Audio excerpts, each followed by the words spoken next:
I'm going to be analyzing the 2007 movie Hairspray, directed by Adam Shankman, through the lenses of Marxist criticism, feminist criticism, and African American criticism.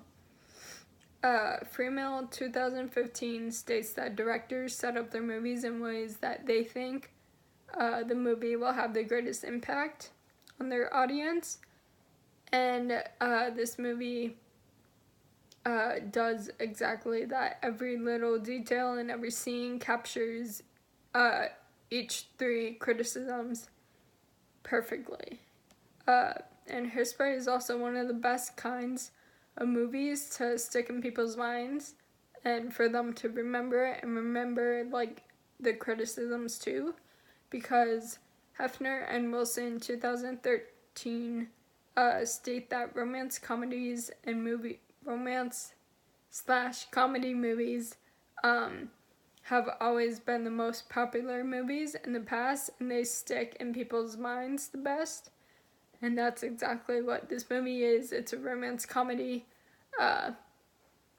so it's impactful just by being a romance comedy.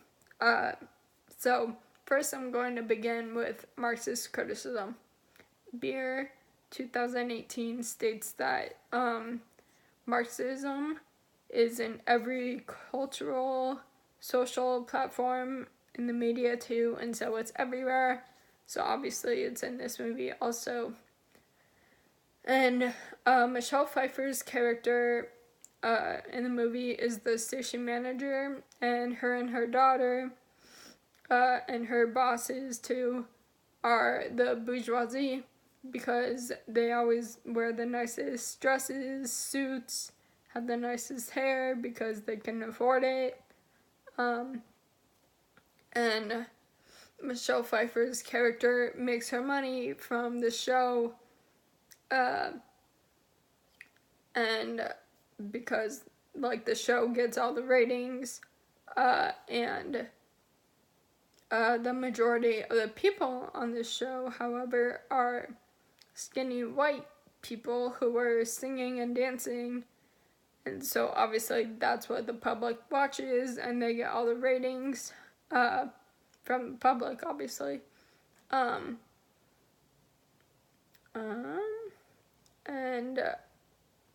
So Michelle Pfeiffer's character doesn't want Tracy on the show because she knows that she's a threat to her and like the bourgeoisie in this movie, because she is a bigger white girl who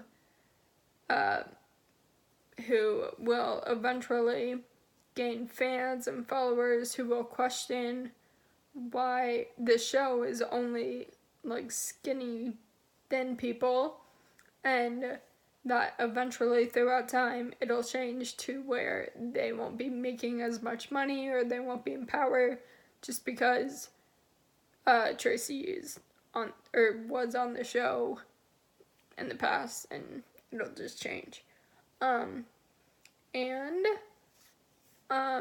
also she is a bigger girl, and the public likes to watch skinny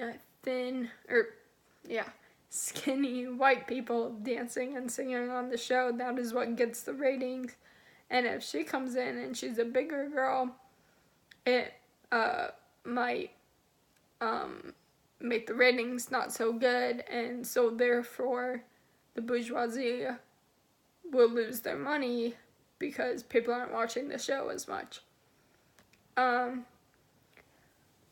don't think this movie does well in making the bourgeoisie not a thing at all, because it still is a thing in the real world, and the rich have the power, and even though this movie calls attention to it, it doesn't do anything to change it.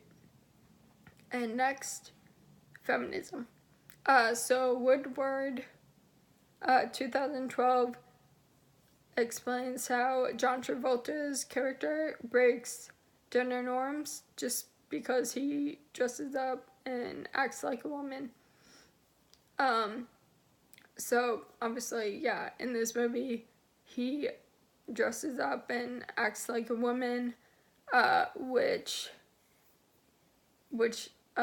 so the character's name is Edna, and Edna is a bigger, whiny woman, which is not the typical gender roles for a man, which John Travolta doesn't play in this movie, but everyone who watches the movie knows John Travolta is a man. So that in itself breaks gender norms. And Sharar and Blackburn 2018 state that gender norms are always in films, and they question gender norms are always in films, and they state how the women always have to be thin and weak, and the men have to be the strong ones. And so, again, Edna's character changes that because it is John Travolta who is a man, but he acts like a whiny woman because that's the role of Edna. So just the fact that it is a man, even though like he's not a man in the movie, everyone still knows he's breaking those gender norms.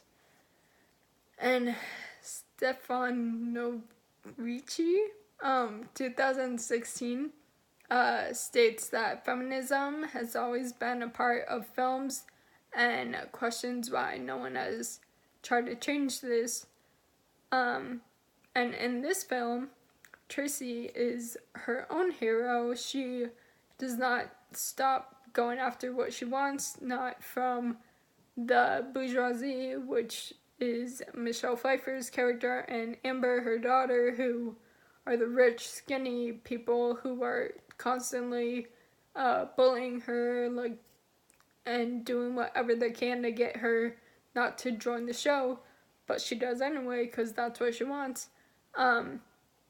And also her crush Link dumps her to move forward with his career, and even though she's upset by that, she still carries herself and moves on and does exactly what she wants to do, which is get on the show and make an impact.